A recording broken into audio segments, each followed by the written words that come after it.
One never changes until they can step outside themselves and look at themselves through other people's eyes. One never changes till they step outside themselves and can walk through other people's shoes. And maybe you'll stop jumping to conclusions, quit judging somebody so quickly, and then you will quit doing things to embarrass yourself.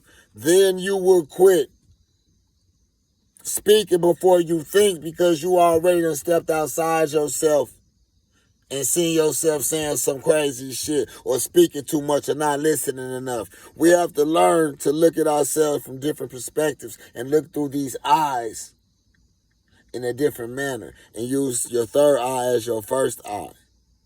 How do you know this is true? How do you know this is work?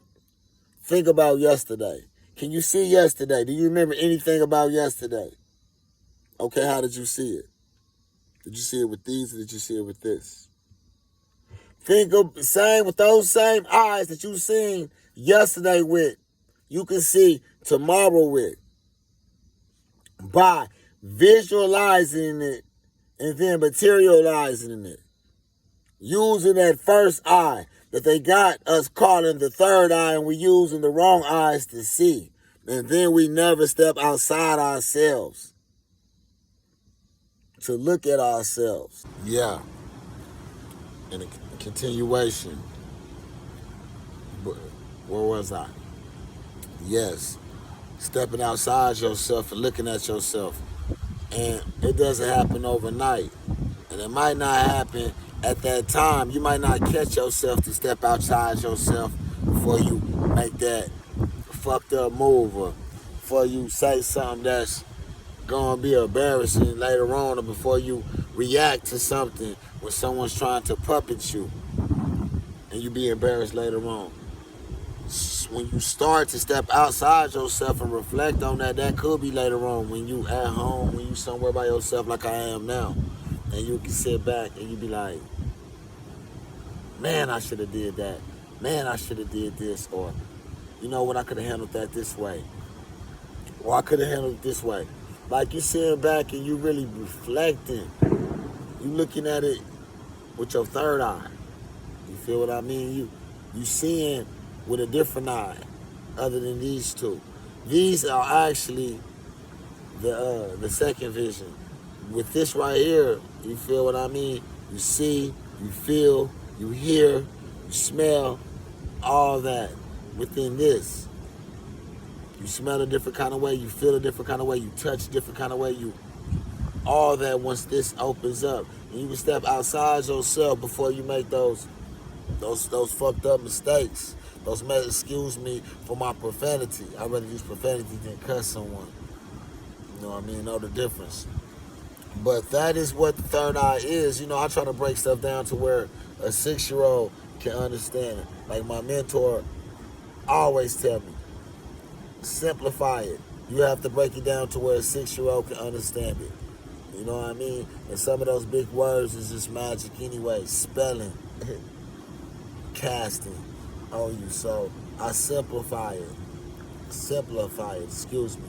And that's like basically when you sit back reflecting, when you reflect, you're not reflecting with these two eyes. You're reflecting with your third eye. You're not, when you remember things as a child, or yesterday, last week, you're not seeing it with these two eyes. You're actually seeing it with your third eye. You feel what I mean? But we don't get that deep with ourselves to know. We call it our memory. We call it reminiscing. Where is that coming from? Where do you see that at? Because if you remember something, if you reminiscing something, if you see it, it's like a movie in your mind. You could be staring at the sky. You could be staring at something else, but you're not seeing that sky. You're not seeing something else. You're seeing what you see in your mind, in your third eye. So you take that same